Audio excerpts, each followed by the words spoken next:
తమలపాకులపై దీపం వెలిగిస్తే కలిగే లాభాలేంటో తెలుసుకుందాం ఇప్పుడు. తమలపాకుపై దీపాన్ని వెలిగించడం ద్వారా ఏర్పడే శుభ ఫలితాలేంటో తెలుసుకుంటే ఆశ్చర్యపోతారు. ఆధ్యాత్మికంగా పండితులు అంటున్నారన్నమాట. తమలపాకులు కాడల్లో అమ్మ పార్వతీదేవి కొలువై ఉంటుంది. తమలపాకు చివరిలో లక్ష్మీదేవి ఉంటుంది.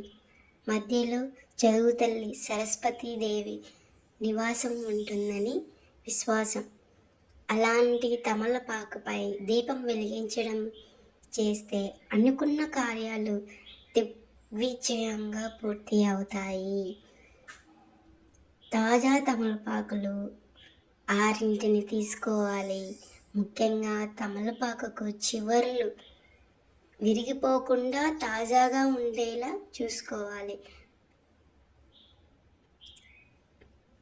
అంటే మూలలు ఉంటాయి కదా, అవి చివర్లో లేని తమలపాకులను ఎప్పుడు పూజలకు ఉపయోగించకూడదు. సరిగ్గా తమలపాకు కాడలు లేకుంటే దాన్ని ఎప్పుడూ ఉపయోగించకూడదంట. అయితే ప్రస్తుతం దీపం కోసం మనం తీసుకునే తమలపాకుపై కాడను తుంచుకోవాలి. తుటం ఉంటుంది కదా, దాన్ని అలా తుంచిన 6 ఆకులను నెమిలి పించం వలె పూజ గదికి ముందు టేబుల్పై సిద్ధం చేసుకోవాలి. అంటే ఇప్పుడు ఆ ఫోటోలో ఉంది కదా, అలా చేసుకోవాలన్నమాట. ఆకులన్నీ పేర్చి ఒక ప్లేట్లో అలా పెట్టుకొని అలా అలంకరించుకోవాలి పూలు, పసుపు, కుంకుమలతో.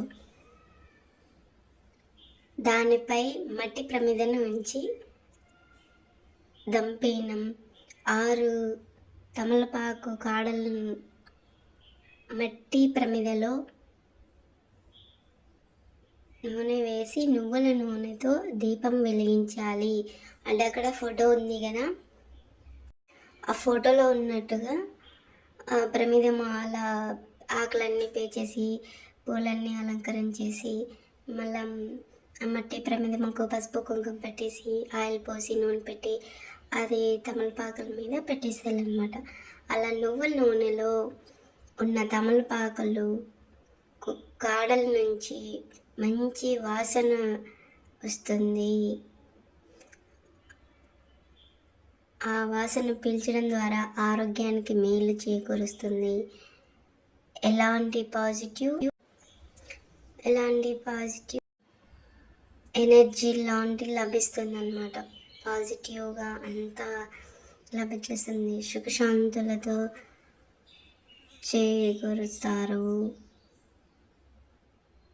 అనుకున్న కార్యాలు జరుగుతాయి.